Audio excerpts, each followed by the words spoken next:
Sir, तुमच्या पक्षाचे पक्षाध्यक्ष अखिलेश यादव महाराष्ट्राच्या दौऱ्यावरती होते.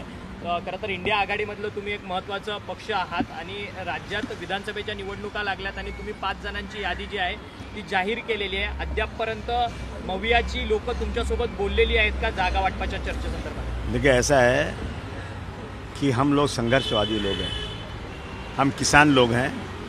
हमें मालूम है हमें किसी तरह से भी इस देश से सांप्रदायिकता को ख़त्म करना है. जो लोग इस देश में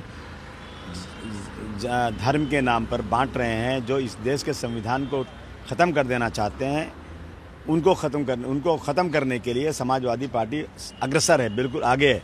अखिलेश जी से मैंने कहा कि मैं 4-5 सीटों पर अपने उम्मीदवार तय कर चुका हूँ. उन्होंने कहा नहीं ऐसा मत करना, अपनी अलायंस है.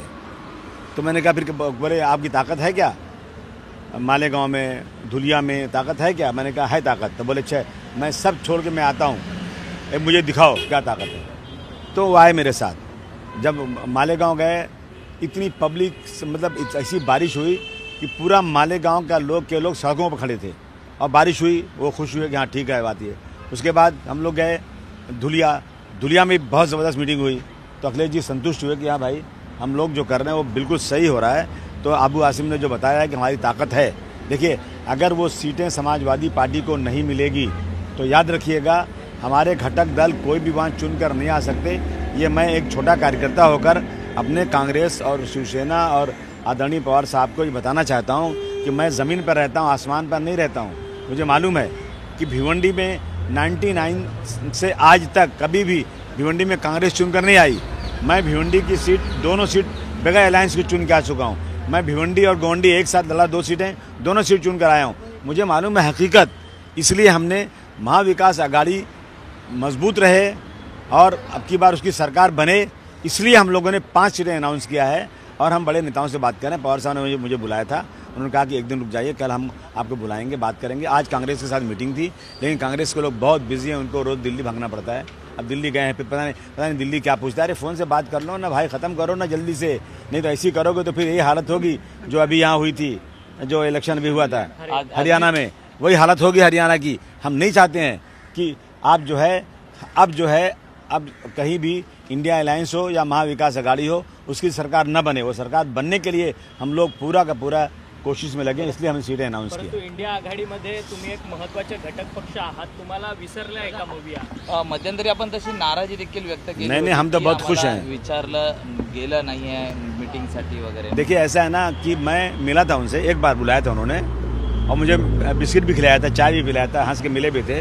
और मैंने जो डिमांड किया था उस पर उन्होंने हाँ भरा था. ऐसा नहीं कि हाँ बोला नहीं आप गलत बात, ऐसा नहीं.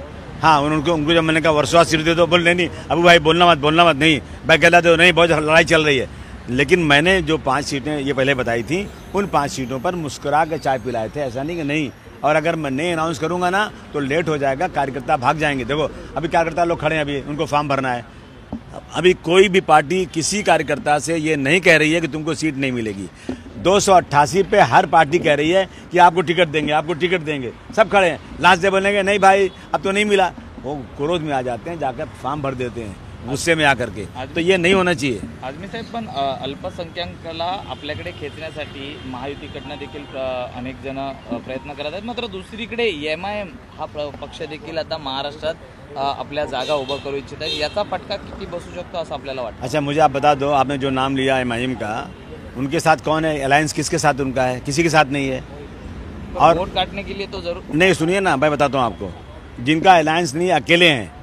मैं भी माइनॉरिटी का वोट लेता हूँ. मैं भी अकेले जाऊँगा, मुझे वोट मिलेगा, लेकिन जीतूंगा नहीं मैं. समझा आपने? और अगर मेरे साथ अलायंस हो जाएगा, कांग्रेस, राष्ट्रवादी पार्टी, शिवसेना मेरे साथ रहेगी, तो माइनॉरिटी प्लस ये वोट लेकर मैं बम्पर वोटों से चुन कर आ सकता हूँ. मुझे यही डर है कि अगर उन सीटों पर, माइनॉरिटीज़ के सीटों पर इन्होंने और किसी को टिकट दिया तो आपने जो नाम लिया ना उनको जाएगा वोट. सर, आपके शिवाजीनगर मानपूर विधानसभा मतदारसंघातून यंदा नवाब मलिक देखील निवडणूक लढण्यास इच्छुक आहे आणि ते निवडणूक लढवणार आहेत असं स्पष्ट संकेत दिलेले आहेत. कसं बघता, कारण की तुम्ही देखील अल्पसंख्याक आहेत, नवाब मलिक अल्पसंख्याक आहे, तुम्हाला पाडण्याकरता महायुतीने संपूर्ण मैदानात उतरले. अभी जब इलेक्शन हुआ था ना, कई उम्मीदवार मानपूर शिवाजीनगर से आज़ाद उम्मीदवार खड़े हुए थे इसके लिए पार्लियामेंट के लिए, लेकिन लोगों ने वोट नहीं दिया। 205 वोट मिला होगा। किसको वोट दिया उन्होंने? संजय पाटिल को वोट दिया लोगों ने। क्यों? कि जो लोग भी बीजेपी के साथ हैं उनको नहीं मिला। गली में कितना 3 वोट मिला, 5 वोट, तो क्या कहने लगे यहाँ वोट जिहाद हुआ है। अरे भाई, मुसलमानों ने खुल करके इंडिया अलायंस को वोट दिया है और अब इंडिया अलायंस को ही वोट देंगे, चाहे आपने जो नाम लिया वो लड़ने आए या उनके घर तक कोई भी लड़ने आएगा, उनको माइनॉरिटी का वोट हरगिज नहीं मिलने वाला। आझमी साहेब, पण दुसरीकडे आशिष शेलार यांनी त्यांच्याबाबत वक्तव्य केलं आहे, जे दाऊद सोबत आहेत त्यांना उमेदवारी देऊ नये असं स्पष्टपणे ते म्हटलेले देखील आहेत काल। अभी वो आगे एक तरफ वो ये बात करते हैं, दूसरी तरफ अजीत पवार साहब उन्हीं के साथ में, उन्हीं की पार्टी में है वो। ऐसी बात करने से मतलब क्या होता है? आप इधर ये बोलोगे उधर तो है ना, वो तो अजीत पवार साहब के साथ। नवाब मलिक हे परत महाविकास आघाडीत येतील असं आपल्याला वाटतं का? मग जर तिकीट जर नाकारली तर? नहीं, महाविकास आघाड़ी में वो तो पवार साहब तय करेंगे, मैं क्या कर सकता हूँ। सर, एक महत्त्वाचा प्रश्न आहे की श्रीकांत पंगेरकर म्हणून आरोपी होते ज्यांनी गौरी लंकेश, पत्रकार गौरी लंकेशवर गोळ्या झाडल्या होत्या, त्यांना बेल मिळाल्यानंतर आता त्यांनी शिंदेच्या शिवसेनेत पक्षप्रवेश केलेला आहे। कसं बघता ते 3-3 वर्ष सजा, एकंदरीत गुन्हा दाखल असल्यानंतर एका पत्रकाराला मारल्यानंतर सत्ताधारी पक्षात पक्षप्रवेश दिला जातो, ते पण आमदारांच्या उपस्थितीत? तो ऐसा नहीं कि बिल्कुल गलत है, ऐसे लोगों को टिकट बिल्कुल नहीं देना चाहिए। और अभी जो सरकार चल रही है जिसमें हमारे एकनाथ शिंदे साहब चीफ मिनिस्टर है ना, ये सरकार जो है ना पब्लिक की चुनी हुई नहीं है, ये खोखे से सरकार बनी है, ये डरा धमका के सरकार बनी है।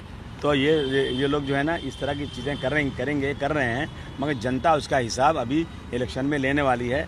पवार साहब बहुत बड़े बम्पर वोटों से, उसके बाद उद्धव जी बम्पर वोटों से उनकी सीटें चुन के आने वाली सर, एक शेवटचा आपका प्रभुत्व है, तो फिलहाल आपकी पार्टी से कोई कैंडिडेट है ना। मैं वहाँ से, मेरे पास उम्मीदवार बहुत अच्छा है, वहाँ पे पढ़ा लिखा उम्मीदवार है, पीएचडी कर रहा है, कई सालों से उसी एरिया में रहता है, संघर्ष करता है।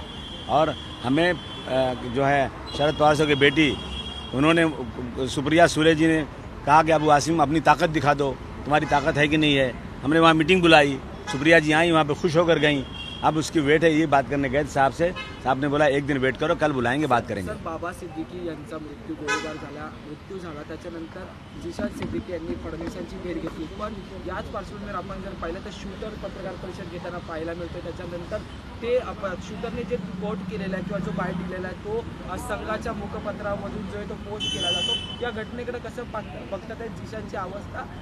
ऑरेंज बिश्नोईला हिंदुत्ववादी असं म्हणून सोशल मीडियावर संबोधित केलं। ये मतलब इस तरह की चीज़ें कितनी गलत चीज़। एक एमएलए और जो मिनिस्टर रह चुका और उन्हीं की पार्टी में है, उसको सिक्योरिटी मिली हुई है।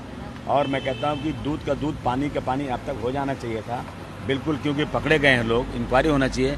अब कुछ छिपाने की ज़रूरत नहीं, सामने आना चाहिए। हिंदुत्ववादी हो या मुस्लिमवादी हो, कोई भी आदमी अगर क्राइम करता है तो उसके साथ सख्त सज़ा होना चाहिए। Yes, thank you sir.